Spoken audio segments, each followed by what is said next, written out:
Енді Арыстан аға, мынау Қазақстанның түкпір-түкпірінде, жалпы әр аймағында жүресіз, уағыз насихатпен, кейде мынау бір аптаның ішінде бір 3-4 өңірде, түрлі облыстарда болып қаласыз.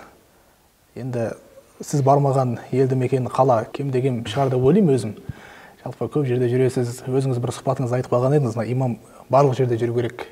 Тек түнгі клубта ғана жүруге болмайды. Керек болса, ол жерге де баруға болады деп айтып едіңіз. Жалпы сол түнгі клубқа барып бір насихат айту, сондай бір жоспарда бар ма? Мысалы, кейде бір көріп қаламыз ғой, Индонезиядан, бір Малайзиядан бір сондай имамдардың сол жерге барып бір насихат айтып, сондай бір жұмыстарын көріп қаламыз.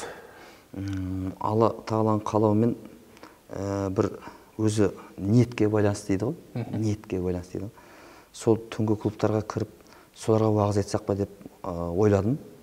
Оны мен ойлап жүрген кезде мынау Түркістанның Мұхамеджан деген имамы қасына бір кісілерді алып кіріп, айқай шуды шығарып, сол жерден біршама насихаттарын айтып қайтқанын көрдім да, жалқау екенмін ғой мен деп ойланып қалдым. Бірақ сонда да түнгі клубтың ішіне кіріп бармасам да, сол жердегі қыз балдармен сөйлесу, кездесу, оларды иманға шақыру, оларды өзіміздің қазақтың салт дәстүрімен неге дұрыс ана болуға Құдай мүмкіндік беріп тұрғанда неге басқа жолға салып, өз денеңді арамдап, болашақ ұрпақтарыңды арамдап деген сияқты нәрселерді айтуға нәсіп етті.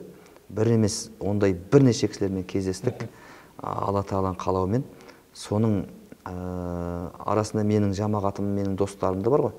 Олар сондай бір жаман жолға түсіп қалған қыздың дұрыс жолмен ақша табуына себепкер болып жатыр бүгінгі күнде.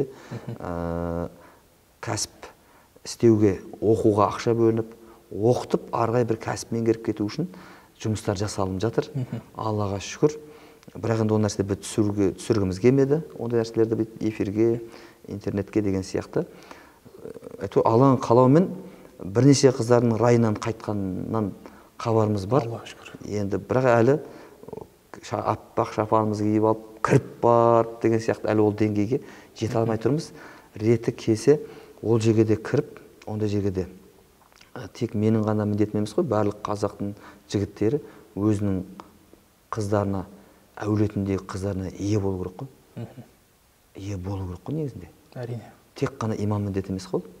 Мысалға, бір көп неде айтқанмын, мынау Индияда кітап жазып жатқан ғалымға ана әйелдің келіп айтқаны ше, жаңағы иттердің қыздарымызға қырындауы арыстандардың болмауынан ғой деп айтқаны. Сонда анау ғалым айтады ғой, қорғаушылардың қорлаушыға айналғаны қандай өкінішті дейді.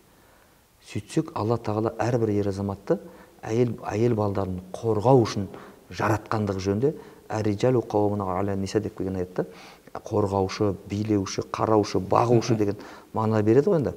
Сондай қорғаушыға айналған, қорғаушылардың қорлаушыға айналғаны қандай өкінішті деп жазатын жері бар.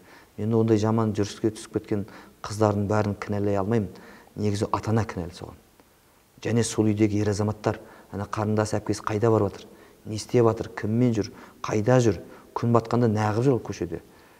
Жалпы күндіз болсын, қайда барып, қайда тұрғанына қарайтын ағалар, інілер. Бірақ бүгінде ондайлар көбейіп жатыр.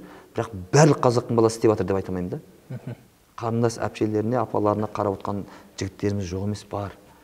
Қарауымыз керекпіз ғой, бәріміз жан-жақтан қарайтынбыз. Сол үшін қазақ оның бәрін бір-ақ ауыз сөзбен не деп айтқан? Қызға 40 үйден тыйым дейді болды.